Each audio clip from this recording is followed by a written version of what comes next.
Good morning. A few administrative notes before we get started. As with all university events, please note that this event is being recorded. Please also remember to silence all electronic devices. In your seats, you will find index cards. Please fill them out with your name, email address, mobile number, and Princeton affiliation. Later, you will also be able to submit a question for our panelists that we hope to get to time permitting. Good morning. Good morning.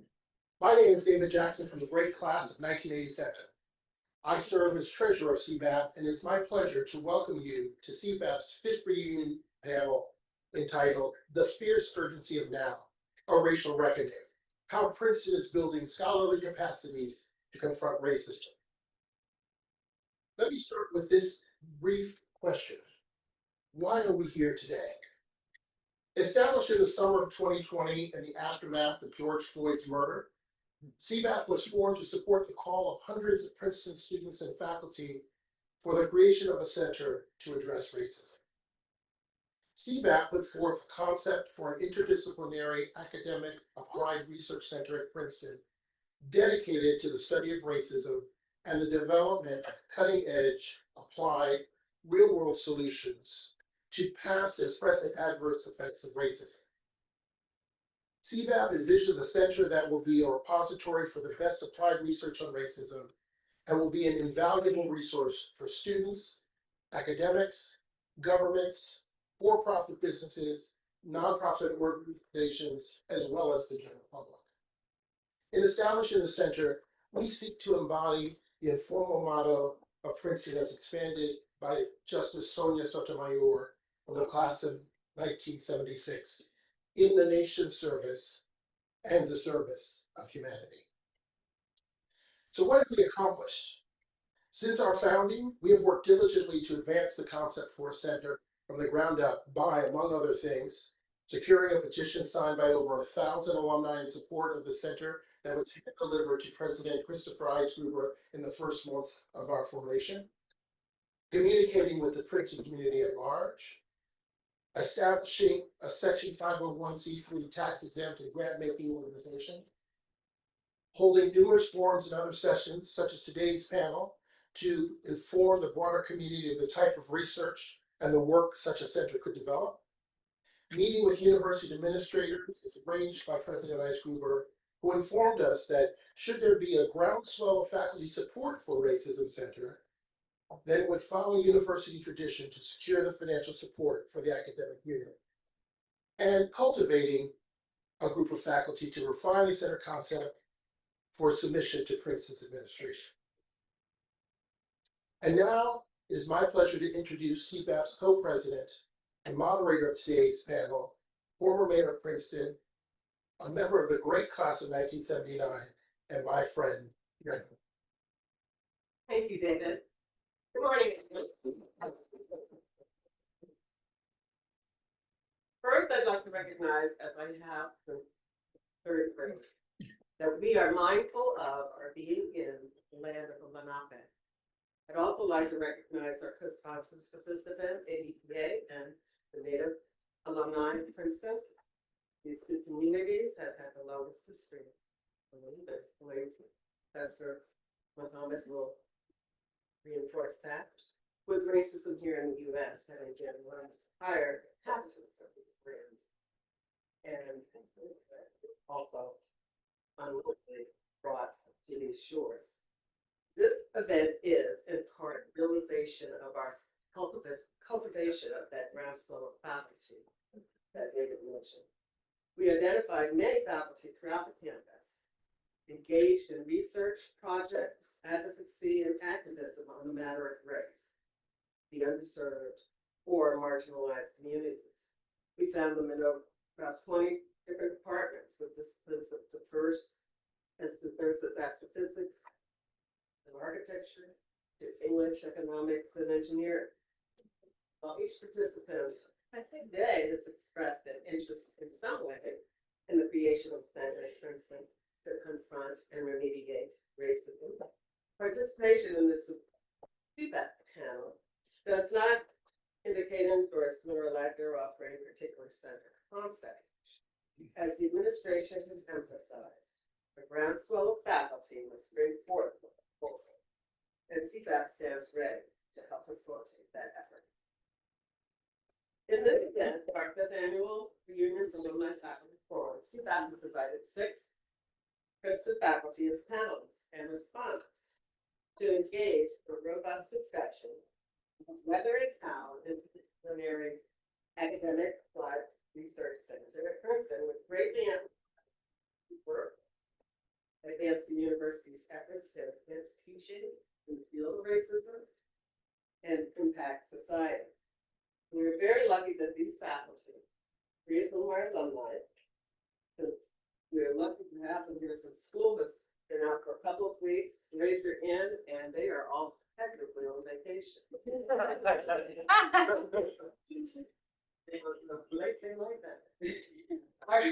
Our format will engage faculty in several questions and will be enriched by the responses of 2 of our faculty that committed early on to support and contribute to establishing the center. As David mentioned at the onset,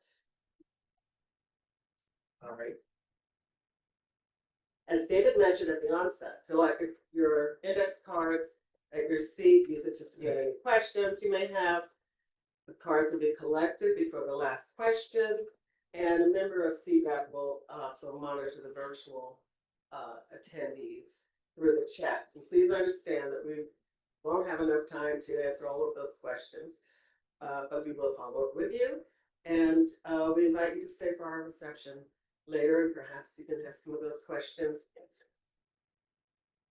We've got a lot to talk about here with limited time, so I've asked the panelists to forgive me for providing a very abbreviated introduction. Their detailed bios are in your program. A couple have QR codes that you can actually go in and find even more information. And I'll now introduce our panelists.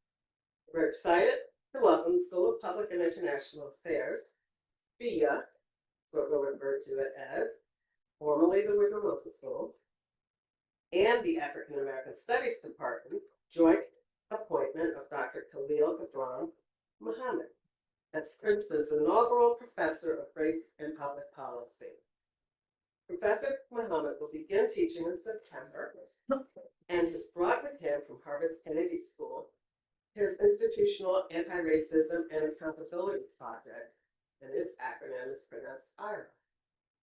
Dr. Muhammad's scholarship examines broad intersections of systemic racism, structural inequality, and democracy in U.S. history.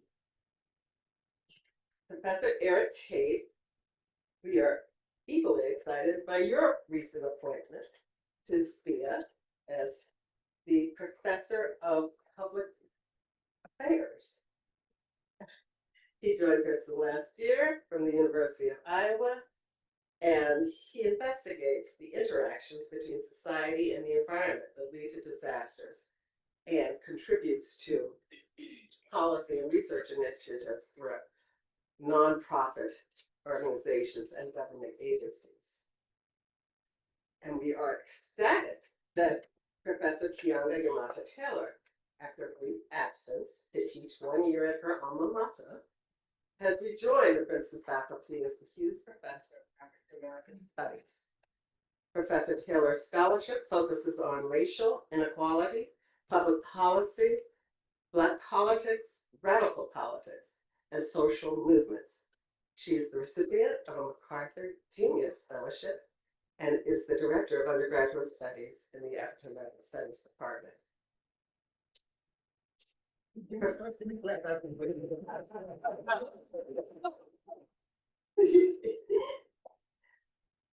Professor Wherry, a double graduate school alumnus, wears many hats, including as Vice Dean of Diversity and Inclusion in the Office of the Dean of the Faculty.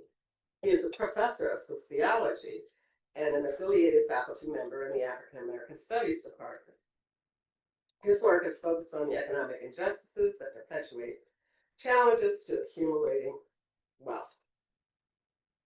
Now I'd like to introduce our respondents, and those were previously were done in alphabetical orders. No. B is in alphabetical order. Alan Kornhauser.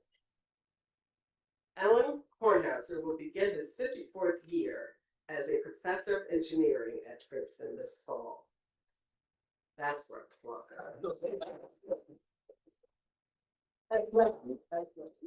Professor Kornhauser's scholarly work has focused on the use of technologies to facilitate effective, efficient, and responsive transport of goods, people, and services.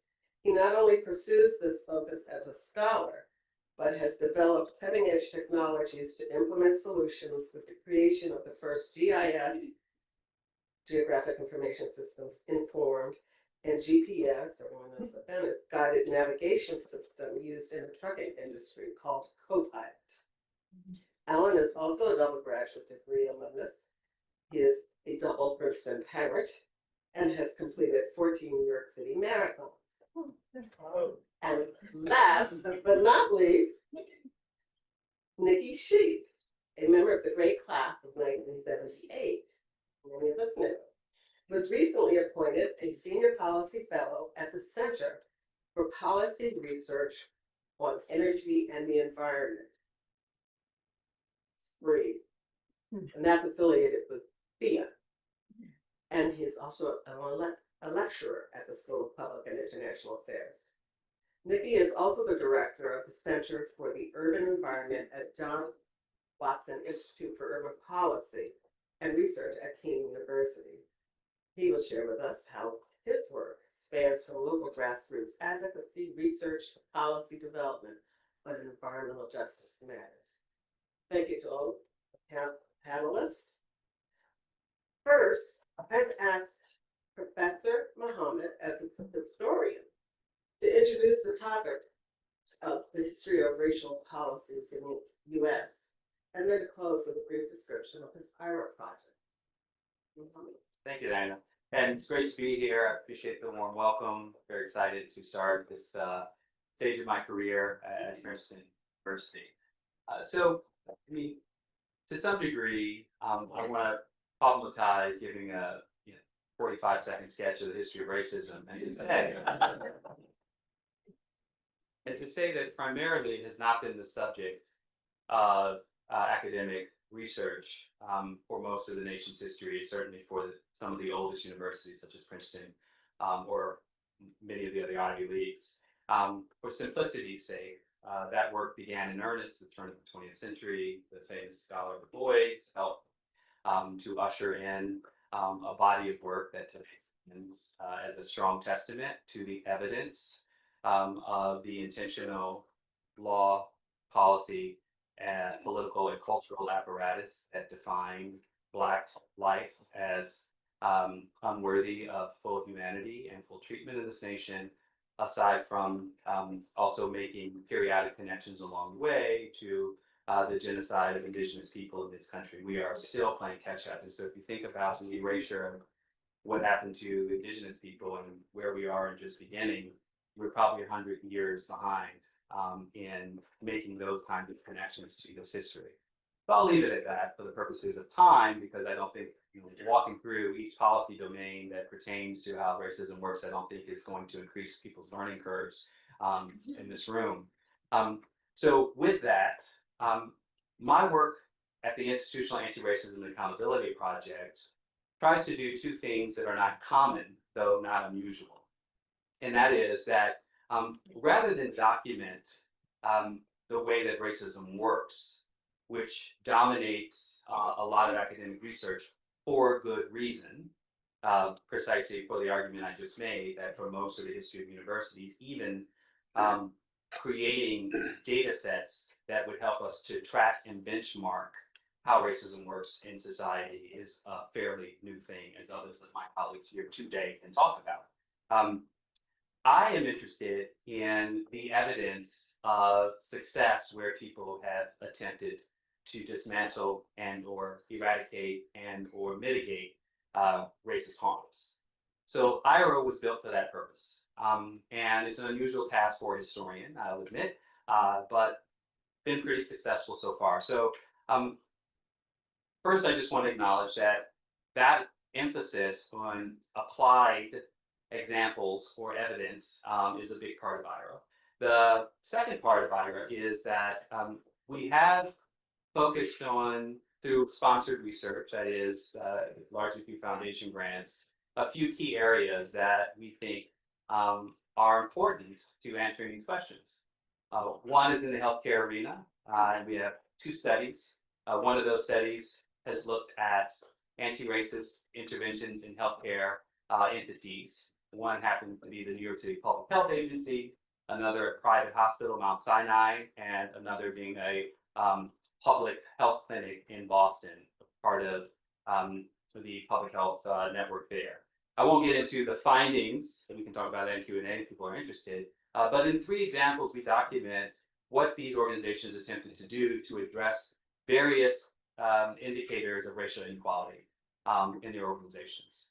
The second healthcare project is underway. It's the American Medical Association has contracted us to do a full-scale archival audit of the ways in which this very old institution and prestigious one contributed to medicalized racism through forms of exclusion and the production of knowledge that would ensure that on average Black, Indigenous, and often other people of color, including Asian and Latino people, would be excluded from healthcare access and would be the subject of raw material to produce innovations rather than to be the beneficiaries of those innovations. And so that's a historical archival audit.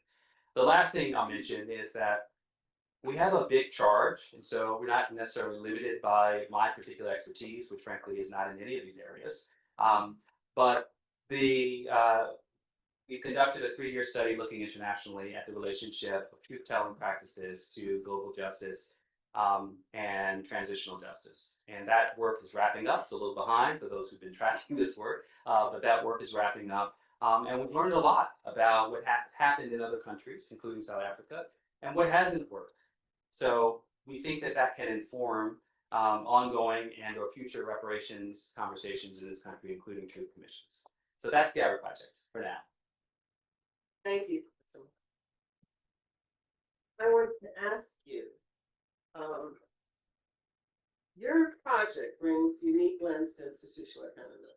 So how do you define the fierce urgency of now in your work, and how you might frame that framework to your approach, policy, and practice as you should transition? So I'll just add to that in this notion, I mean, so all of us here are paying very close attention to the political climate, some of which I think is certainly framed by the Black Lives Matter and racial justice movement more broadly, culminating with responses to the killing of George Floyd and Keeanga-Yamahtta Taylor. That's a version of the fierce urgency of now, but I think we're in another fierce urgency of now. And for that, I think from a research standpoint, I think part of what IRA is aware of is, one, the climate of hostility and the politicization, if not outright criminalization, of the kind of work that we do, very real and very present and very impactful to our ability to function in this environment. Two, we are in a moment where the viability of even the very question of what counts as research and what counts as facts makes our work more precarious, not because we may or may not be able to do it, but that it may or may not matter. And I think that with respect to that, the broader democratic norms and institutions that we all rely on to various degrees are under such assault in this moment that our skill sets are being challenged with regard to what we are actually trained to do and how to move forward with our ability to do this kind of work. Steve, with hearing from the rest of the faculty who are conducting research, closely related research, to explore research, analysis, and policy. The synergies between them, okay? And then we'll go on and talk about ideas for center. I'll also ask our respondents to address these topics in those subsections. So for research, the question is, And the first to answer would be Professor Tate, next Professor Taylor, Professor Wherry. And then to the extent Professor Muhammad has not answered these questions, we'll have you chime in. Each of you engages in research that reveals different dimensions of systemic racism, from wealth gaps, health, environmental risk, to housing policy and institutional accountability. Please share your work. What compelled you to embark on this work, and where you see opportunities for interdisciplinary breakthroughs to confront systemic racism. And lastly, in that compound question, as they say, is how do you approach teaching these topics? So first, Professor Tate. Thank you for the invitation. So my work focuses on environmental inequality. My original background is in environmental engineering. And then after 15 years of that, now I'm a geographer, environmental geographer. And I look at environmental inequality primarily through the lens of disasters, serious hurricanes and floods, etc. And traditionally, so when I got into this game probably 20 years ago, social inequality was pretty much ignored when it comes to disasters. And we really saw this in Hurricane Katrina, which is really kind of what sparked my move from engineering to geography. And so fast forward to now, recent years, there's been a lot of focus on sort of documenting and analyzing disparities when it comes to disasters, and started to be put into policy. And one, I think, bright spot is that this is no longer now confined to the social sciences. You're starting to see a lot of engineering and physical science research that are looking at disparities. Of course, disparities are not finding and documenting disparities isn't enough. Ideally, it's not the end point. It's a starting point to probe the nature of these inequalities and try and break down the structural barriers that are creating them and reproducing them. So I teach classes here in SPIA on disaster policy and water resources and environmental justice. And particularly in environmental justice, sort of roots of inequality are built into it. But in water resources and disaster policy, I try to introduce and examine these themes and these forces. And so that's kind of how I will, blend my research into teaching. Thank you. Professor Taylor.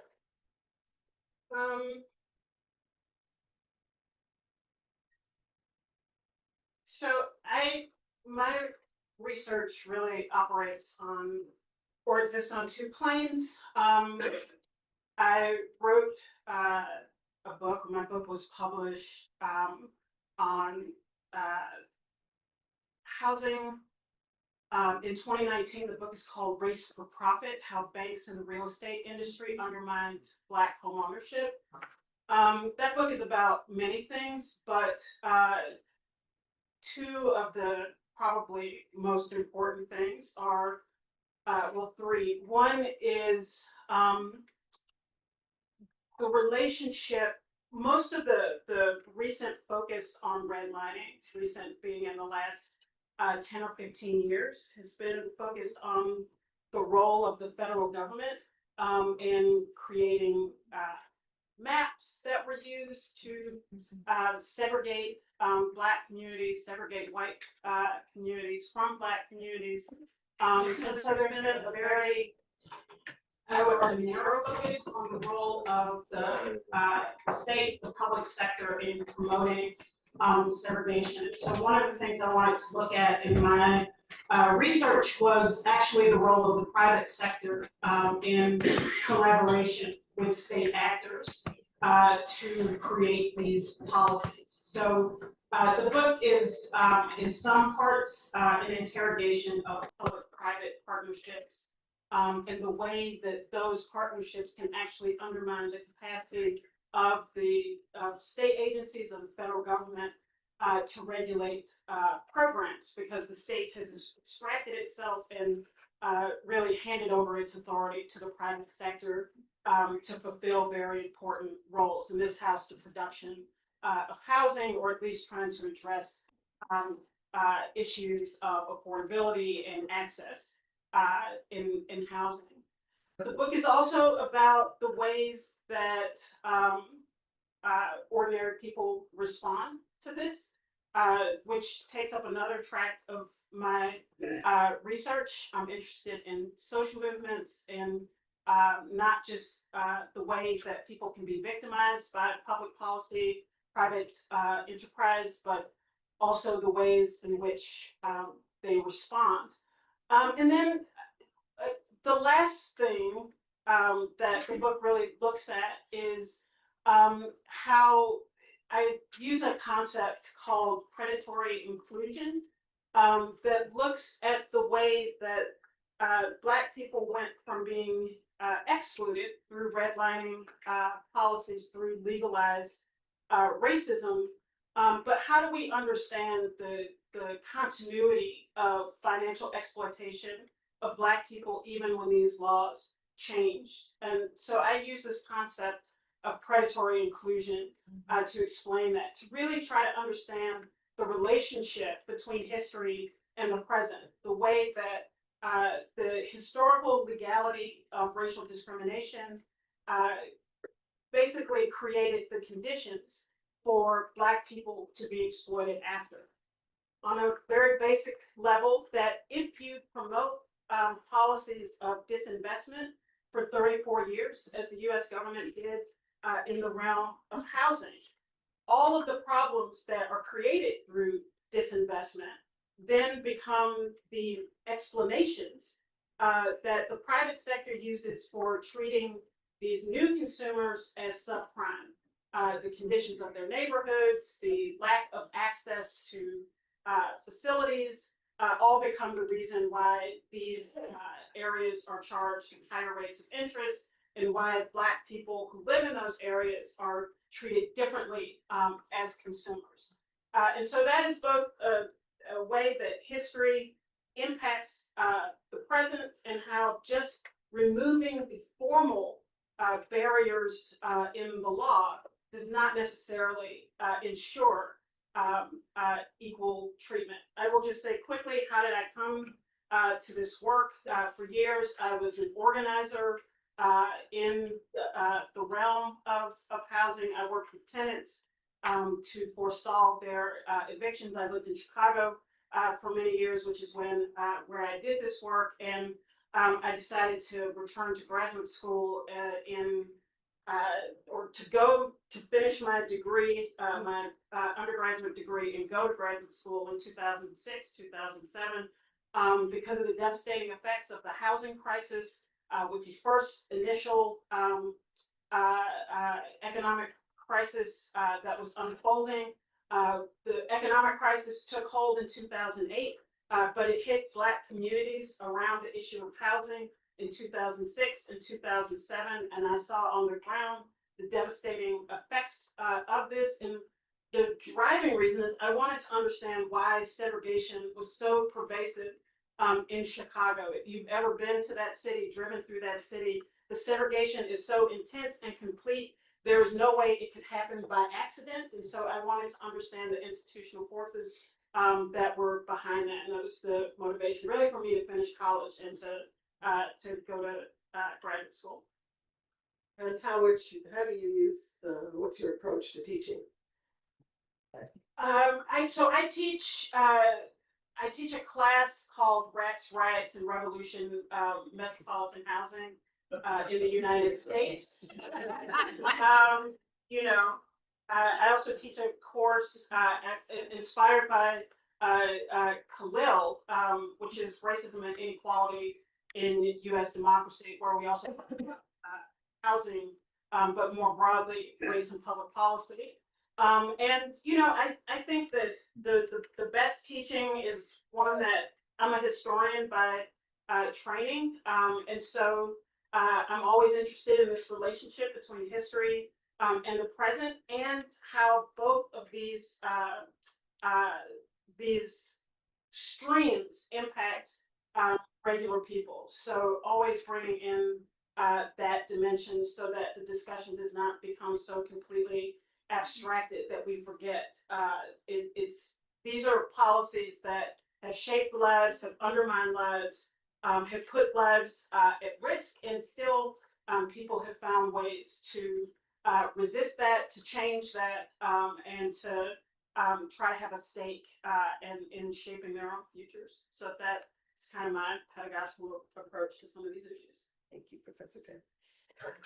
Professor Wherry, you only have 30 seconds. No, that's okay. I'm from South Carolina, so whatever time you tell me, it really won't matter. I will be free. So one of the things that I do is I benefit from the work of Professor Taylor when thinking about predatory inclusion. And I'm doing work right now on debt collection, debt collectors, and the courts. And one of the reasons why that work feels so compelling to me is it doesn't really matter whether you're in a red or a blue state. In fact, one of the cases that was pretty horrendous was a 73-year-old man in Massachusetts. And probably his biggest mistake was telling the judge that he paid God first. So he essentially said that he was paying his tithes and offerings. But they said, but you owe this contractor $508. He said the work wasn't done properly, etc. And the judge found him in contempt and put him in jail and said, if you want to get out, then somebody has to show up with the full amount of what the contractor says you owe, or you're going to sit in this jail and think about what you've done. So that's Massachusetts. And so one of the things that becomes clear in this situation is that he is fortunate that it wasn't a debt collector. It would have been worse. And so what we did I pulled together a team, and we are sitting on about 3 million or so court records so that we can track distributions of who's being sued for debt, where we have events, we can sort of see what the severity of the outcomes are, and where there are racial disparities by neighborhood track, we can show which neighborhoods are overperforming in their attraction for lawsuits. Now, one of the challenges, of course, is that there's always this moment in which people say, if you're being sued for debt, you must have done something, right? There's a sense that, especially if it's credit card debt, that's where you get the most judgment. You must have done something. You must owe someone something. That's why you're being sued. And it's really hard to establish why some people who owe get sued and why other people who owe don't get sued. And so my collaborators who are out of California, because I work with 3 other law professors who are not at Princeton, were able to pull together credit history data for 85% of the population of cases we have, out of 85% of all the court cases in California over a period of time. And what we were able to show by looking at who had default rates, etc., and a number of communities, Latinos were overperforming on being sued when compared with whites who had the same default rates and their credit histories, etc. So now we can't do that in most places. So we don't have the kind of data that we require to establish in most places why people, whether or not there's some behavioral mismatch between who's being sued and who's not being sued. And so whenever there's a question of just establishing the phenomenon, it is much harder than one might think it is. And it takes a lot of work. It also shows us what's happening in rural areas where you might not think about racial diversity, but whatever worked well against Black Latinos, they roll it on out. It keeps rolling because it's profitable. I guess the last thing I'll say is with regards to how we think about teaching. One of the things that I was able to do with some students here is, because I guess I had too much time on my hands. the shutdowns, we were in the shutdown mode because of COVID, and instead of sitting my little butt at home and resting as much as I should have done, we sent out canvases and paint and all sorts of artistic supplies to 2 students who through their applied for this. Who wanted to work in the style of Jacob Lawrence for his migration series to do a debt collection series. And they did beautiful work. And we had it on display at the social science library, but it was a way in which we were able to say, let's look at what the research says about experiences, what we have in terms of interview transcripts, and let's translate that into something that Lawrence would have done. And so we try to find different ways for both expression and engagement across disciplines by both bringing in people in data science, people in the arts, and people who have legal expertise. So that's how we think about teaching. Our respondents, Ellen Kornhauser and Nikki Sheets, do you have any reaction to, and certainly describe for us the work that you do as well, but to also reference some of the comments that were made by these four panelists? Yes. I guess I focus on a very pragmatic piece of all this, which is transportation and mobility. And the word accessibility has been mentioned several times and as a sort of fundamental fabric that might be part of what exists in our society that has led to the situation that we are currently in with respect to this topic. And so my, let's say, passion has been focused on that particular simple little fundamental piece of it, of accessibility. When you look at accessibility, and the other thing that's been mentioned also is affordable housing. If one looks at where affordable housing has been built, where it has to be built, and so on, it seems almost the antithesis of accessibility. It's done on cheap land, which is where you can't get to. That's why it's cheap, and so on. And so, in the very simplest of forms, I sort of have this one little equation. Since I'm in engineering, we have that equation. High quality, affordable living plus high quality, affordable mobility, high quality, affordable housing plus high quality, affordable mobility equals high quality, affordable living. And the two really have to be put together. And if one looks at sort of what is being done, what has been done for the last, certainly all my career, not before, is that in the mobility sector, that mobility has ended up really separating all this. Maybe it was intentional, maybe it wasn't. A lot of folks say it was intentional. You look at the construction of the interstate highway system, blah, blah, blah, going through communities. Hey, if you're gonna, that was the original efficiency. Build it on cheap land. Why would you build it on expensive land for cheap housing? Guess where that was, and whatever. It was very convenient and how we got there. And it turns out that in fact it might be convenient for me because since I'm a technologist, that in fact the technology revolution and mobility that I think we're about to have available for us, in fact, it's not what you read about or you hear about associated with it in terms so on and so forth, how it's going to, make everything safer and whatever. It's actually, if you want to deal with safety, you want to deal with it that way.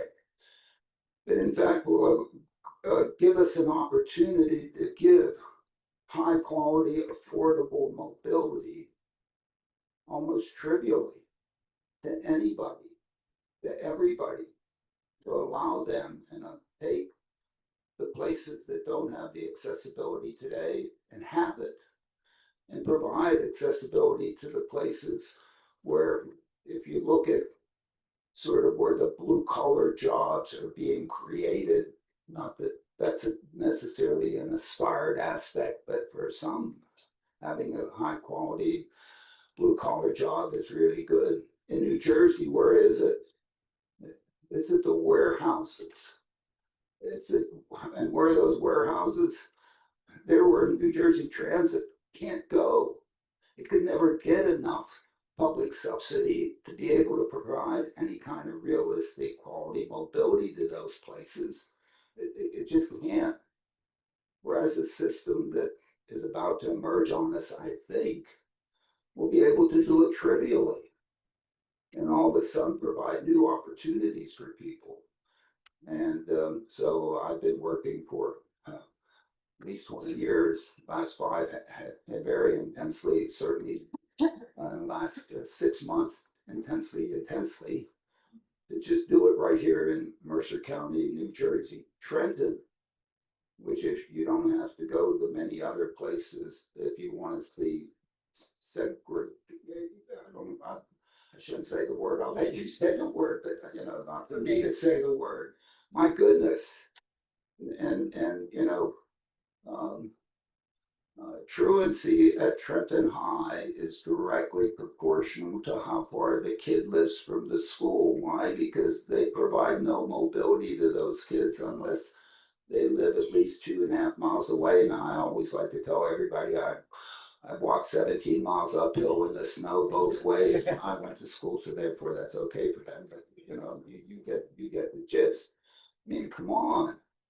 And in some sense, we can actually do this. We'll be able to actually do this affordably, trivially, and make it available, and hopefully will allow an opportunity for us to come out of the situation that we're in. So just one small little piece in that pot. We in this room actually we go at it on this stuff, and we I've created a database of all the travel demand. People need rides. A lot of people need rides. They don't go to the healthcare was mentioned. Folks don't go to healthcare. Why? Because they don't have a ride. Okay. My goodness, all it takes is a ride, and since that's what we're focused on, giving high quality, affordable mobility, and the affordability is on the cost of goods sold piece of the equation, not the pricing piece that requires such enormous subsidies that you require who knows what to change public policy to get the money. Thank you. Thank you. Sorry, I skipped over Professor Muhammad there. You did tell us your, yes, I also said I'll maybe last, okay. I want to ask Professor Muhammad, how do you approach teaching? You haven't done it here, but you can certainly tell us how you look at opportunities in interdisciplinary frameworks. Yeah, so I'm a historian. Most of my career, I trained undergrads or graduate students to be good historians, and that changed when I went to Kennedy School almost a decade ago because I was teaching in a policy school, and I still haven't met a student who wanted to be a historian. I met students who decided to go to law school as a result of taking my classes, but still no historians. That being said, and part of the reason is because I shifted the point of the material away from revealing how historians create knowledge to the way that societies debate the past and the ways in which assumptions about what we ought to do, called the normative values, are all predicated on people's sense of the past, whether it is informed by facts or not. And once I was able to develop a course, a set of courses actually, to expose how, what I would say colloquially, history is all around us, and everyone is using history to make truth claims, then all of a sudden people's eyeballs pop and they're invested, because then they understand that claims about values, about what America is or isn't, about who belongs and who doesn't belong, are not abstract concerns of what you might find in the archive, but in fact are paramount to the very nature of policy discussions about how you solve for various problems of inequality, etc. So that's how it.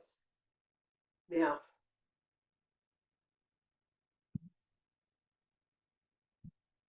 Professor Shi. Well, let me say first, you asked Yana, do we have any comments about what the panelists have said? Everybody kind of resonates with me. I'm from South, my parents from South Carolina, my mom. So when you say the time element, when those Yankees go down to South Carolina, I guess your perspective, I think they're speaking slow. They probably think I'm speaking fast. Professor Taylor, I used to be, now I'll say this in a minute. I used to be legal service attorney, landlord tenant. So I was trying to keep people from being evicted. Worked in Camden and Newark. You can imagine what, I mean, you worked in Chicago. Imagine what those housing force look like. And Eric and I worked together. We both work on EJ issues. And I'm gonna save Professor Muhammad. You made a comment that really talked about criminalization of our work. Well, let me get back to that. But let me say what my work is. As Professor Tate, I work on environmental justice issues. For those of you who don't know, the central part of environmental justice I maintain is still the fact that there are elevated levels of pollution in communities of color and low-income communities. And why that is concerning is because that's one reason why we have persistent health disparities that are based in race and income. Not the only reason, that's one reason. Right? That's one reason why people of color are dying sooner and have higher incidence of diseases. So environmental justice, there is a grassroots environmental justice movement, and for full transparency, I am part of that movement. So that's my perspective that I come from. I have a science background, I have a PhD in biological oceanography, and I am, for better or worse, I am a lawyer, and I use that background to try to help the environmental justice community develop, again, full transparency, the best possible public policy from an environmental justice perspective. And because of that perspective, we talk about race and income all the time. The environmental justice community have taken stances that are somewhat unusual. For example, EPA, this is prior to the current administration, the current administration came out with a long-awaited climate change policy, right? Everybody's waiting for this and what they're going to do. And when we saw the policy, we opposed it because we thought it had potential to harm environmental justice communities, even if it wanted to fight against climate change. So we felt that it had the feeling that our communities were being sacrificed for the greater good, or possibly being sacrificed for the greater good. But you can imagine that causes some problems when you have, our movement is mostly people of color, low-income white folks are included. When you have, people of color out there publicly saying, whoa, wait a minute, we're not going to, environmental justice people, environment, we're not going to support this policy. You have some real problems here. In some cases racist, or, possibility of being racist. So that's the substance, and I won't go into all the, I focus on air pollution and climate change. And we have a unique perspective on climate change, as you've heard. But Did you see the New York Times story about Louisiana? oh no, what did they say? they recently, The state recently criminalized collecting data to determine air pollution. So they criminalized it, air monitoring. Oh, So the Environmental Integrity Project had a press conference yeah. yesterday. They're suing Louisiana since the EPA will no longer do so. I was just in a, so I have partners, so about half my work is national, about half is state. I have close partners down in Louisiana and New Orleans. I'm actually going to be going to a community meeting down there late June. And they had actually been, they're taking it a step further before, I'm talking about Beverly Wright, Eric, before our colleagues' organizations had been sued, get all the information they had to try to stop them from what they're doing.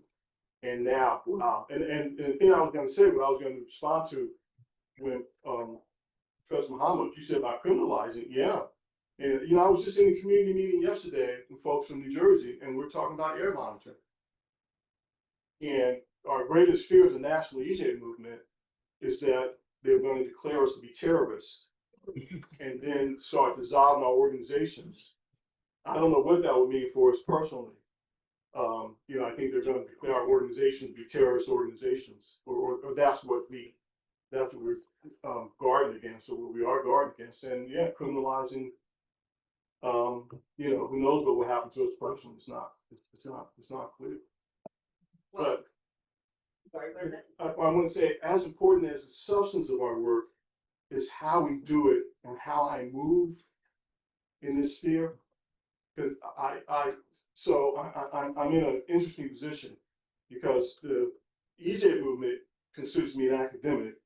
The academia does not consider me an academic. They consider me more of an advocate, and I kind of live in that world. But I brought it on myself.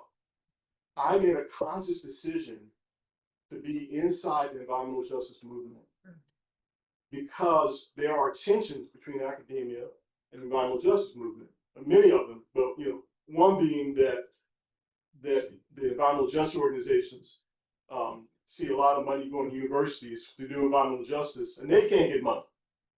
Right? So you can imagine, money always creates tensions, right? But I made that decision consciously, which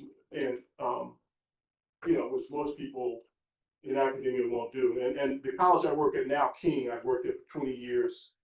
I'm full-time at Princeton, mostly at Princeton, partly at King, and I'll be 100% at Princeton next year. But I made that decision, and the way I operate within the EJ movement, I don't do anything without an environmental justice partner. I don't work on any issue, any policy issue, unless I have an environmental justice partner. And I hold myself, obviously, whoever I work for, I'm accountable to. That's King of Princeton. But I also hold myself accountable to the great environmental justice movement. So I said, coming up in June, I'm going around the country, 3 conferences, not academic conferences, they're from environmental justice organizations. And I will tell you, they will hold me accountable. I mean, they see me there and they'll say, Nikki, what's up with what you all do in New Jersey? Because we take stands together. Or, lately it's going to be, hey, Nikki, and Princeton's, before the Biden administration, their professor at Princeton supports stuff the environmental justice movement does, right? So people were sending me articles. They say, Nikki, look at your friends in Princeton. Look what they're supporting. Kind of, little jab to let me know they're watching. And I think now I understand that stance may be kind of extreme, especially in academia. So I also don't take any money unless the EJ organization gets money. And so for years I didn't take money because the environmental justice community couldn't get money. So I wasn't going to give money to environmental justice when the groups on the ground couldn't get money. But I'm a co-founder of several environmental justice organizations. And I think related to what we're talking about here, down to the center, I think that's really a question when you create the center that you have to ask yourself. What's going to be the relationship between the center and the community? I don't, I consider myself kind of on the extreme side, and I'm not advocating for that necessarily. But I do think it's going to be a conscious decision that you have to make and you have to think about. Right? And that needs to be part of the discussion and something that we think about very carefully. So this has been encouraging to find that there are relationships here when you talk about different topics, expertise, areas of expertise that you're already seemingly having conversations about. And had we not had this panel, those conversations may not have occurred. But that is in fact what the center was doing. And Nikki has brought up faculty who perhaps aren't on the page get to be informed more about issues that they are impacting from different perspectives. And let me just say that, and I keep getting old, y'all. I think it's something that just goes outside my mind. One thing we've been talking about in the environmental justice movement a lot is changing the power dynamic between communities and academia. The one thing we've been advocating for, and not necessarily here though, is that a community group should be a co-PI or maybe lead PI on grants. And one thing we were talking about yesterday, because we want to give more power to the community, right? And have them have as much power in making decisions about research as academic researchers. And it's interesting because we were just talking about yesterday, we were talking about monitoring. And one thing that came up in the group, with the community groups, because we've all, one first thing I did was a monitoring project with community groups, is who owns the data? Right, that's where we're going next, okay? Because and we've discussed some of this, so we're not gonna really spend a lot of time on it. Not just how can data in your different fields be better integrated into mainstream America. And of course, I know I heard from Professor Tate as well as Professor Muhammad the threats to data sources and past and now even the current collection. Can you envision, however, despite all of that, an analysis of data that would be pursuing that scrub the racial bias that allow for truly reparative solutions? Let's start with Professor Tate again. This is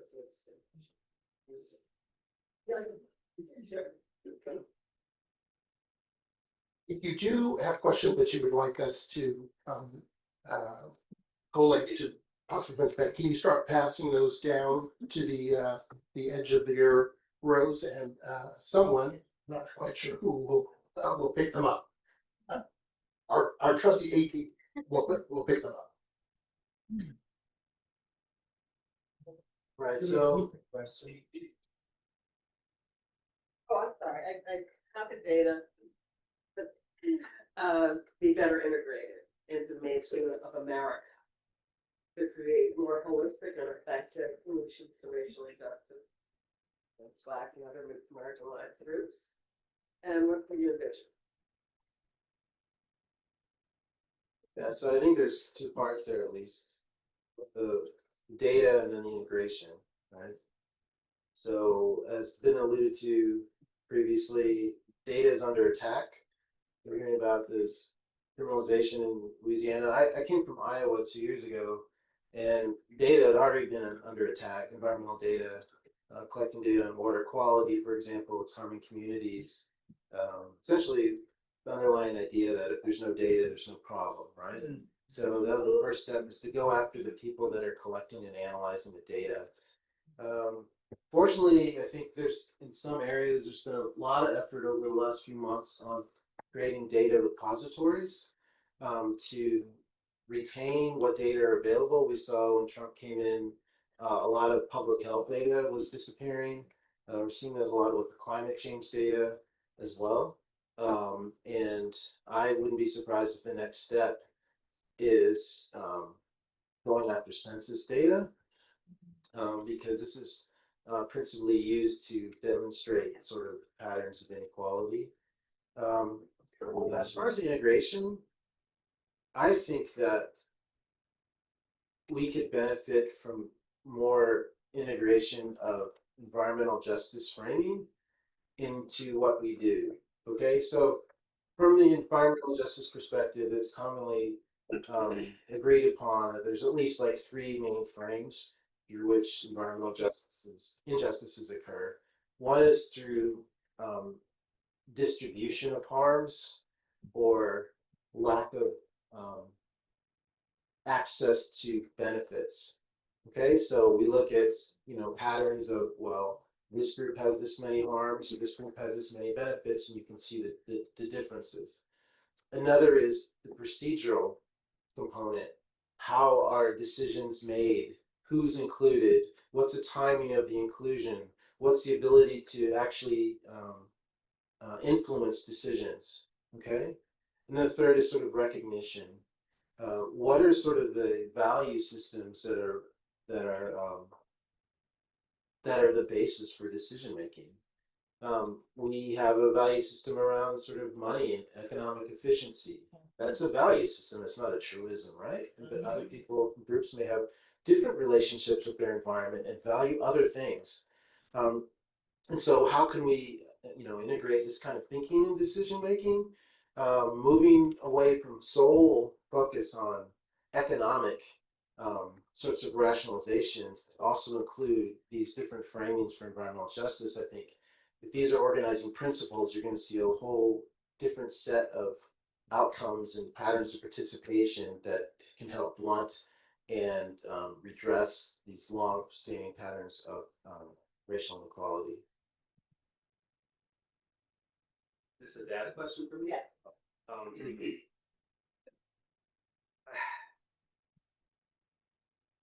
I don't have much to add, except that I think one of the real values of these kinds of conversations, which don't happen that often anywhere, because we typically come together either by discipline or we come together by topic, and racism is usually not the way that we get together, because it's like, where do we start? It would be, yeah, but it would be more like a criminal justice discussion of mass incarceration or housing, etc.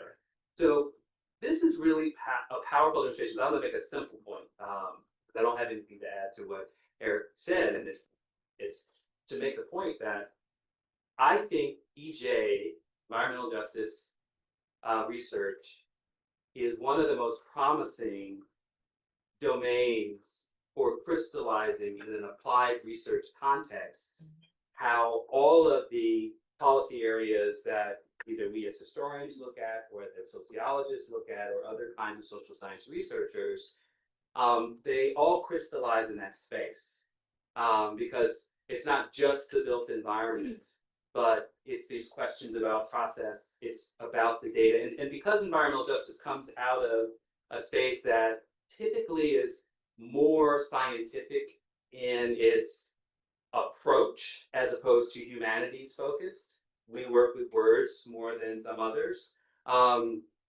It has a kind of legitimacy both within the academy and in normal times. So in that regard, I'll just close on this point. I mean, this speaks a little bit. I have a 23-year-old daughter who is essentially, I mean, she went to Northwestern, she was there when Keeanga was there. And I've learned through her how powerful the climate change movement has been just for people's curiosity to understand how the world works, how decisions are made, what power looks like on the ground. So that's all I have to add. I think there are two points I want to make. One is to, again, amplify the earlier point about the attacks on data and why that is particularly important. And this has been especially true with the EEOC, the commission that deals with counting discrimination really in the country. And the particular efforts to undermine the EEOC's ability to count is a really simple calculation that if you can't count it, it doesn't exist. And so if we stop counting incidents of racial discrimination, then it really emboldens the idea that racial discrimination, except in a few egregious cases, is not really anything systematic, is not anything worthy of government intervention. And that is why for years, different elements of the federal government resisted counting. I study housing. The Federal Housing Administration, which is the organization that really oversaw the dramatic expansion of homeownership in the United States after World War II, refused to count the number of the racial composition of people whose mortgages it insured for decades. So part of the reason why housing expanded is because during the Depression, the federal government stepped in and told the banks, we will insure mortgages so that you don't have to worry about foreclosures and defaults, on two conditions: that the housing was new and that it was in what they described as racially homogeneous areas. Anything outside of that would not qualify for mortgage insurance. For decades, they refused to count who they were insuring and who they weren't, while at the same time maintaining that they weren't engaged in any discrimination. Obviously, you can't measure that if there is no counting. So it was actually a big civil rights victory to force in the early 1970s the FHA to count who it was insuring and who it wasn't. There was another huge victory in 1975 where the federal government had to disclose this information, the Home Mortgage Disclosure Act, to show not just who the federal government was insuring, but who were banks lending to. This was the information that helped to really give Black families in particular the evidence they needed to understand the ways in which they were being excluded from home mortgage loans, from bank loans. So data and access to it is really critical dealing with the question of civil rights. The other quick point I wanted to make is that it's not just about data. It's not that if we only had more information, then all of these things would change. The Home Mortgage Disclosure Act was passed in 1975. Black people still continue to be rejected from home loans disproportionately compared to their white peers. Everything else is factored in. Income, job, all of that. When everything is the same, Black families are still disproportionately discriminated against for home loans. We have lots of information about police killings. We have lots of information about all kinds of manifestations of inequality in American society, and that information unto itself does not change those conditions. So it's not just about data, it's also about power and how political power is generated, which is the real issue in terms of not just knowing about these conditions, but transforming them. So I will say that the problem with data are the existing data sharing agreements, which take a long time to hammer out. The restrictions that funders place on what you do when you're obtaining various types of data, and your own level of tolerance for the kinds of gaps in coverage that you're willing to put up with, because the kind of data that you need to make the case is the data that you can't get. Even from places where you're supposed to be able to get it. So we're just asking courts about debt collection cases. Some counties, they're fine. They're of course the people that are willing to share think that you are not the worst offenders. And there's other places they look at you and they say, we are neutral. I love neutral. Such a love. I wear neutral from time to time. But they say, we are neutral, and therefore we will not give you data because you are probably on the side of the debtors, you know. And I'm like, no, we're just researchers. We're not on anybody's side. We're just trying to sort of establish what the distributions are. Well, I try not to use the truth word because that's now been criminalized. And so I just say, we just want to know what the distributions are. We're just social scientists. We just want to know distribution, and they won't give it to us. And then we say, well, pay for it. They won't give it to us. So you're saying actually that the environment we're in now is actually proceeded, you know, you've had the same kind of issues. Oh no, the environment, and we've had some issues before. It's worse now. Oh, it's much worse now. But those issues were before, and also, you know, across the administrations. Whether or not you had Republicans or Democrats in charge, you had issues with accessing the kinds of data that might not sort of show the best face of the country or the units that were collecting that data. So that's it's an awful. so maybe got us started down this data back. How many years to Martha? Is your data? One has to be careful with data, especially in a situation where you're finding ourselves entering today. I don't like you to use the word AI because I don't believe there is any. Intelligence is real intelligence, not what is being produced today, but whatever. Nice aids. One has to be extremely careful because data is being used to calibrate processes that are then going to be used to make decisions about things. And unfortunately, some historic data have embedded in it very ugly things.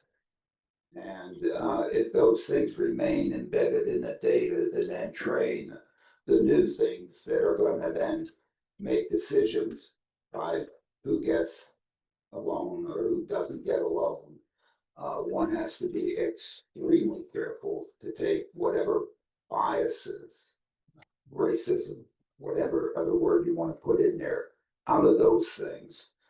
Because, oh my goodness, then the mechanisms that will then take us into the future are not pretty. Sorry. I want to kind of wrap up our panel section, but because our last question had to do with policy, and many of you have actually discussed that in terms of the kind of partnerships and community engagement efforts that you've engaged in and that you are currently, you know, working with to do the kind of research as well as analysis and policy development. So what I wanted to ask is also to have our student helper collect all of the cards, the index cards, okay? And then give them to Lewis, okay? And those are going to be our in-person questions. Lewis, do you have? Yes, as a matter of fact, it looks like Let me turn it Professor. on. It looks like Professor Kornhauser has responded to one of the questions from Igor Thomas. Apart from the disinformation trend that overwhelms social media, what are your concerns about the growing reliance on AI for your research's integrity?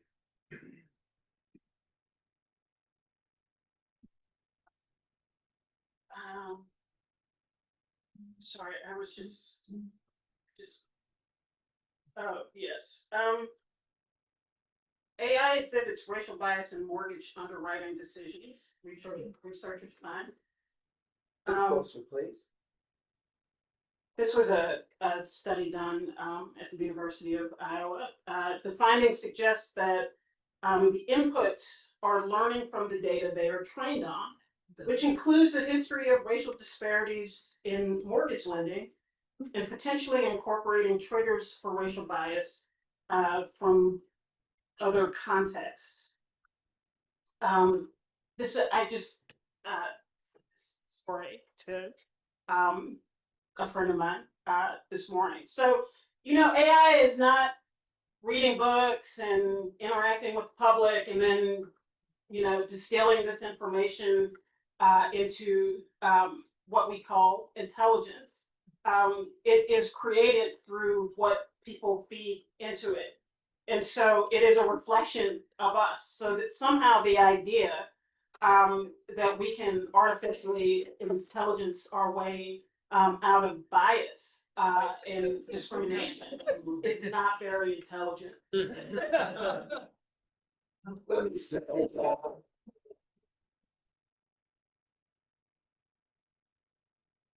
Do you have another question? Yes, this question is directed to Professor Muhammad. It has to do with the statistical and how statistical analyses have been racialized and the effects on criminality. Sure, I punted on this earlier, but the short version to that question is that, to illustrate the point that we made, data is not neutral. It is an expression of power, of political decisions, of resource deployment. And the story that I tell in my scholarship is that one of the most durable forms of data collection and knowledge production was data to track the arrest and conviction and imprisonment of Black people. Now, we are all socialized to believe that this kind of racial criminalization is not only normal, but desirable. But the story that I tell makes a really simple point that a long time ago, when we cared more about the threat and danger of European immigrant populations, namely the Irish or the Italian, Catholics, you name it, you could find data sets in many municipalities, usually through police annual reports. And when I was a researcher looking across the country, I tell this story because it's just fascinating in our digital era, but you could find a bound volume of collected police statistics, and if you opened it, and I'm talking about turn of the century, 1910s, 1920s, you opened it up and literally a crumbling page would unfold, and it might traverse your workspace 3 feet long because it was a spreadsheet. And it would say Russian, Czechoslovakian, Slovenian, Italian, and just run across the European nationalities. When you got to Black folks, Negro, might say Mexican, might say Indian, and other. The point being that at the time, because most of these collecting agencies were outside of the South, their primary focus were European immigrant populations. And this was the process of creating a surveillance instrument similar to one that Donald Trump called for in his first election with an executive order to track the crimes of the foreign-born, which was targeted towards Muslims for the purposes of making the criminal data case for a Muslim ban. Point being that this turn to crime data was a part of the eugenic moment and would lead eventually to immigration restrictions on most Southern and Eastern European populations, including Jewish populations. But here's the story. All of it goes away. You cannot find any data source in the present on how many crimes that Irish Americans committed in this country. Maybe the British are still keeping track of that. But not in the United States of America. In fact, there is no statistical surveillance of European descendant populations. They simply are categorized in white. And that occurs in the late 20s into the 1930s, and particularly happens at a moment when the federal government creates a national crime source, which is the primary source to this very day, called the Uniform Crime Reports. It is how we quote unquote know what level of criminal activity measured by arrest statistics happened in this country. And to this very day, the primary disparities hold white as a norm. So it doesn't actually matter how much crime white people commit. It doesn't matter. What matters is the relationship between the baseline of white crime in the present, I'm talking about today, versus people of color, Black, Native, and then population groups that are identified. So that is historically how I came to be known as a historian of the social sciences, of the criminalization of Blackness, precisely because I spent 10 years looking at this process. The last thing I'll say on this, just to show how historicization works as a methodology, if it is true that you can illustrate the power of data in our present to maintain a commitment to showing Blackness as a form of deviant and pathology in relation to a norm of whiteness, no matter how pathological it happens to be, it is also the case that that creation of racial crime data is a new thing. It emerges precisely at the moment Black people are free after slavery. Didn't come with the African slave trade. It came at a moment of destabilization and a need to keep an eye on these people and to make arguments that they were in fact inferior and dangerous, which was the deployment data. I'll just add one other little sauce on the top. We are living in the wake of the Black Lives Matter movement, and particularly a movement focused on anti-police violence. One of the things that movement revealed, which many of us knew, but became part of the national discussion, was the extent to which the federal government chose not to require data on how many officers kill American citizens, whether lawful, legal, whatever the case, unarmed or armed. That is not required. You can keep track of how many people you arrest, but if police officers, in fact, take a human being's life, which is, well, whatever, then they weren't required to report that to the federal government. And so even to this day, we still rely upon nonprofits and media outlets to tell us how many people police officers have killed annually. That, again, shows you, the last thing, for case. The CDC, for example, for years has wanted to collect empirical data on gun-related violence. But Congress refuses to allow the CDC to do so. This is before Donald Trump, precisely because the NRA did not want the data to be used against it. You can see why I tried to punt on this. Well, the advantage of having given the panelists a preview of the questions, we have really integrated it into all of their comments. So we don't have to go through a couple of them that are at the end, except for the one big one. And I'm assuming that we are finished with that. We have some other program items to come. This is the question about Ascension. Can you foresee an interdisciplinary academic applied research center at Princeton as an incubator for both rigorously probing historical and current racial policies and practices, with the ultimate goal of developing novel remedies, which, if not otherwise deconceived, will once stay in a given discipline silo? I want everyone to answer this question, and it doesn't have to be long. It could be yes, or it could be. So would you be first? Yeah. Okay. Well, the short answer is, of course, yes. I mean, in some sense, why not? Each of us are, at least, are in the university silo of a department, focus on a particular thing.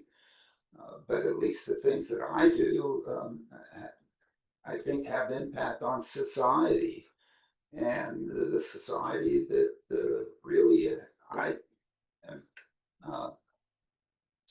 focused on trying to address is those who are most in need and who could value most from at least the technology things that I deal with. Why not look at those?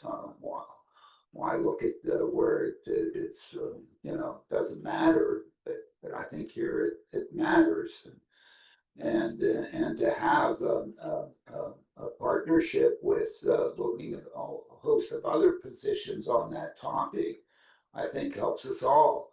I mean, as I started my comments, I deal with a very small piece of this pie, but I think it's a fundamental piece, and unless you do have affordable, equitable mobility that is available to all, then you're gonna have some trouble getting anything done. I mean, that's a piece to carry it out. So, of course, that's why I'm here. Yeah, short answer for me is yes, I can see that happening. However, I think it would be really useful to define the goals based on impact, and not necessarily the traditional ways in academia of measuring impact around citations and fame and all this kind of stuff, but really how is it actually benefiting the lives of people. When I say disasters, why did I get into this? Because people are dying, right, at disproportionate rates, and a whole host of other outcomes. So Nikki said earlier, well, we should really think about what the relationship with community is. And I think this does need to be community informed, and we need to think carefully about that. And there are ways that we can invest ample resources here at Princeton into community informed work. We have a lot of people on this panel who didn't have their beginnings in strictly academic forum, so I think there's a lot of knowledge that can be brought to bear there. Yeah, I mean, we're running out of time. I'll say that I think that this panel speaks for itself. Looks like it timed out. Yeah. So, kudos to CBAP for bringing us together. I mean, this is my first time meeting three of the panelists. But now I'm new, so this, of course, is not a surprise. I will say that I think it's also unusual relative to other universities for alumni to be as organized and as effectively organized as you are. We are modeling in a way precisely the kind of community engagement that Nikki spoke of. This gathering is a reflection of sort of, we are to some degree gatekeepers of academic protocols, university policies, and you are the community putting pressure in that manner to help us think about what our obligations are. So I'm supportive. I have to get to know the ropes, and we have to figure out amongst ourselves and many others what some version of a center would look like. Yeah, I want to thank CBAP for bringing us together to have this conversation as well. I will say I think it's complicated. I think that abstractly, yes, any opportunity to bring people together to talk about the kinds of issues that are outlined as a center like this would take up are important. I also think that in this particular political moment, I also want to make sure that we have a Department of African American Studies here that is interdisciplinary. It's not siloed in the typical way that we think of disciplines as being such, that is in the crosshairs of a political crisis onslaught right now. And I want to make sure that our department is protected as well. And so I think that is a part of the question. It's a question about faculty and resources, and all that sort of thing. I think the general idea of bringing people together to talk, to do research on these pertinent issues that have historically been marginalized and ignored is absolutely necessary. We have to look at the sort of institutional sites in which some of that work is happening now, and how can we strengthen and deepen that, while also looking at new opportunities to expand that as well. So yes, and. Yes.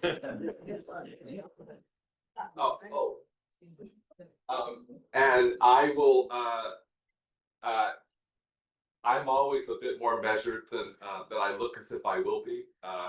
So I will say it depends.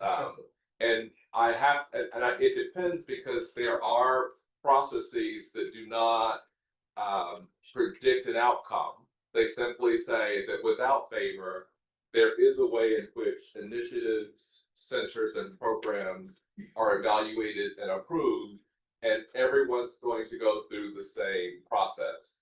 While that may sound like gatekeeping and it may sound terribly conservative, it has served us well as we have moved into this very difficult period in which universities like ours are being attacked for simply meeting our mission and following the law.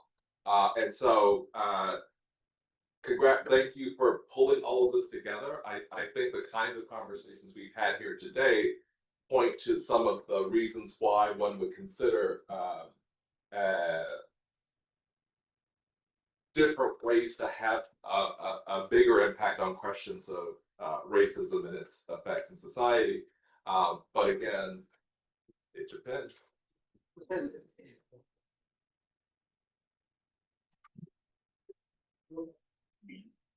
Okay, so, all right, so let me just spit it out. Actually, no, so I really need to say this, now self-serving. I mean, I think it's needed. So, you know, I think advocate for it. I think as Eric pointed out, just Taylor pointed out, it can be complicated. You know, the view I'm coming from is that in academia, the things that you do, Eric and I spoke to this, perhaps make the most impactful, make the most impact on, say, policy that's going on now. It's not valued very much by the institution. I remember I said I live in that space between academia. You know, most of my writing is not academic. Most of my writing is in the form of comments on laws that are happening now. And you have 60 days to make a comment in order to make that impact, you know, on what's happening in the stuff that's going to affect our communities. My colleagues tease me, they say, Nick, you live your life by due dates for comments. So, you know, I write all these comments. Academia doesn't care about those comments. That's not the kind of writing they reward. So if you want to be a professor, you know, at Princeton, is there an incentive for you to do that kind of work that is not rewarded? And I don't, you know, so again, as folks say, it's complicated, right? But I think academia is not necessarily set up in the way to reward, and let me not say most impactful, but a lot of things that can be impactful, but that you don't necessarily get credit for. And I don't know how you change that.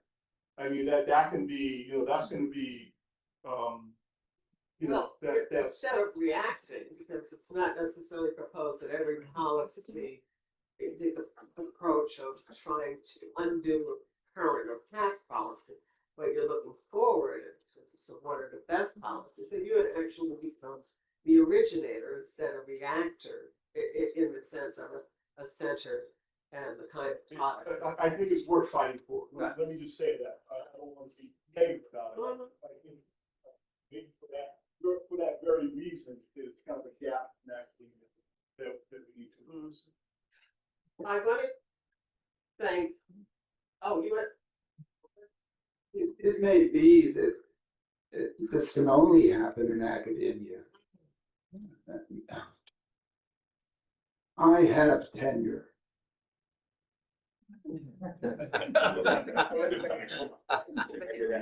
I've been here 54 years. I'm finishing, it's been said, my 53rd year here, and probably, let's see, probably, I don't know, 47 of them or 48 of them or 49 of them, I've forgotten, exactly when I got tenure.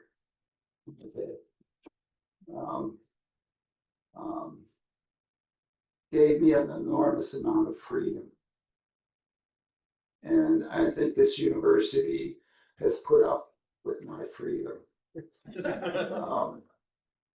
And I think the university should put up with our freedoms. Because if it doesn't, and if it doesn't, combat whatever attack is being placed on it now to somehow detract from this freedom, then we may not have the opportunity to do these things, because then somebody else is going to be telling us what to do.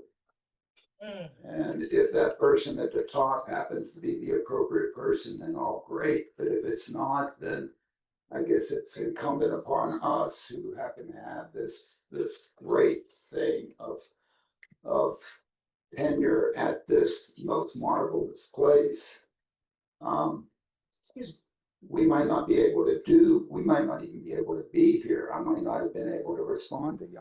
Excuse me, Professor Kornhauser. We just want to make sure we have a means of contacting everyone who's not incognito. So please use your index card to print your name and email address, or the sheet the sign-up sheet that's going around, so you could be advised of future events, etc. Thank you. Yes, thank you. We have run over. We have a couple more things to say, but we are very thankful for the thought-provoking contributions that faculty have made to, and the audience in terms of the questions that you've put forth. Again, we'll try to get to all of them. We were able to, but there's been additional opportunity after we conclude our comments here. So again, thank you for this.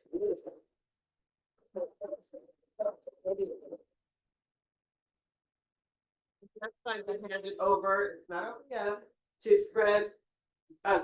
David Jackson, please. Thanks, Yaina, and thanks all our panelists.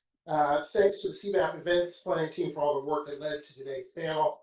And thank you all for being here in this room and on Zoom. That means a lot to us, and the efforts that we are undertaking. As Princeton leads the fight for academic freedom and constitutional rights, and as our nation continues to grapple with our racial history, supporting the center and the applied research it will develop is more critical than ever. One key element in supporting the university at this fierce, urgent moment is financial. In this spirit, we are launching the CBAP Opportunity Fund. This fund will be used to support Princeton faculty to create the financial infrastructure to facilitate the center. We're asking you to join us as one of our angel donors in service of humanity. We're counting on your generosity in this initial year to kickstart our efforts. Please know that we're not asking you to support this worthy cause alone. A number of our board members have already made donations to the fund, including myself and Kush, who's managed to step away from the Vegas slot machines to support our worthy cause. To make a donation, please follow the QR code on the back of your program. We will also place links on the screen at our website. Now, our board and our fundraising committee has blitzkrieged me numerous times saying, well, we're asking for too little, we're asking for too much. As the person who processes the donations, whatever amount you want to send us, more, less, I promise you, we'll take it. We're also looking for volunteers to join our efforts. You can email us at cbap@cbapinfo.com. I'd also like to ask the officers, including our newly elected President Louis Brown and our re-elected Secretary Trudy Appling and our board members to raise their hands in the room and online. They can also guide you on how to get involved. Finally, I'd like to welcome back one of our former board members, Aurora Thomas. We are overjoyed to see you in the room.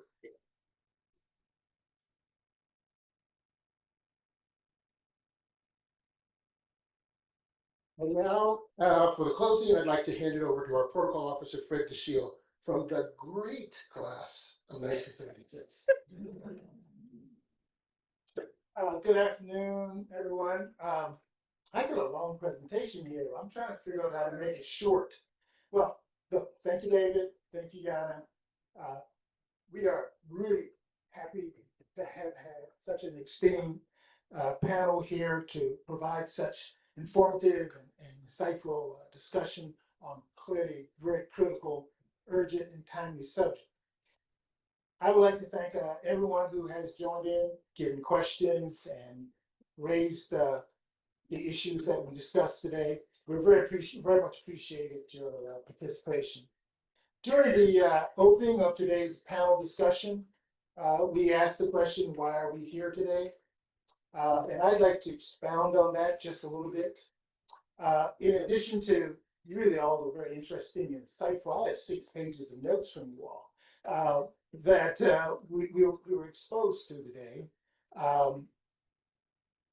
It is even more important that we pique your interest to the point of wanting to join this CBAP crusade with your time, your talents, your treasures, to do the work that has brought us to this point and that will take us to the next level. We think the next level is the center. Thank you, Kush. Our call to establish this center, this interdisciplinary academic applied research center, focused on teaching and research and policy development in the field of racism study. We really think that we have a niche here that has not been fully addressed. It's been marginalized, it's been depressed, it's been all of those things that you all commented on today. But we do not presume in content, form, the manner in which, as Professor Wherry has indicated, in which this center would evolve and develop. And because we understand that there's one critical thing here, and that is that it takes the time, energy, and the resources of a number of committed faculty to come together, think through all of the things that we just talked about, that you all just explained regarding the idea of a center, in order for that effort to be successful. So we're looking and asking about an academic unit focused on racism studies. What we have found over the 4 or 5 years we've been at this is that here at Princeton, there are a great number of faculty that are dealing with race issues and doing extremely powerful work. And we think that having an umbrella academic unit, not in competition with any department or discipline, would enable Princeton to really take the lead on addressing racism in America. Now let me find where I'm not. So we have, through meetings and direct exchanges with the administrative leadership at the African American Studies Department and at the School of Public and International Affairs, CBAP has worked to form partnerships and identify advisors committed to enhancing scholarly capacities here at Princeton to confront racism in all of its forms. And through engaging numerous faculty, Yana Moore and members of the committee that focuses on faculty administration have been working diligently for years to identify a group of faculty who are willing to take on the task of developing and presenting an academic proposal to the provost and whomever else, the president, the board, that would address the requests for a center. For our dedicated alumni here on campus and in the room and on our virtual campus, the call is for us to rise to the unique challenge of our times when free speech, academic freedom, and constitutional due process and rule of law. And by the way, I'm one of those attorneys in the room. Are under direct threat. So if your interest has been piqued by today's panel presentation, please give us your feedback by filling out the index cards, and we will receive them, and we'll respond to you through your emails, and we'd like for you to just give us that feedback by the contact information that we will provide to you. Now is the time for us, the alumni lifers of this Princeton community, to truly serve humanity by working at the institutional level to bring about the establishment of racism. So with that, I want to thank you, and I want you to have a great afternoon. But we hope that we can have a moment with you all having a chance to talk with the panel. The panelists here, we have refreshments outside the door, and we'll be out there where we'll be able to have a few minutes to talk with you.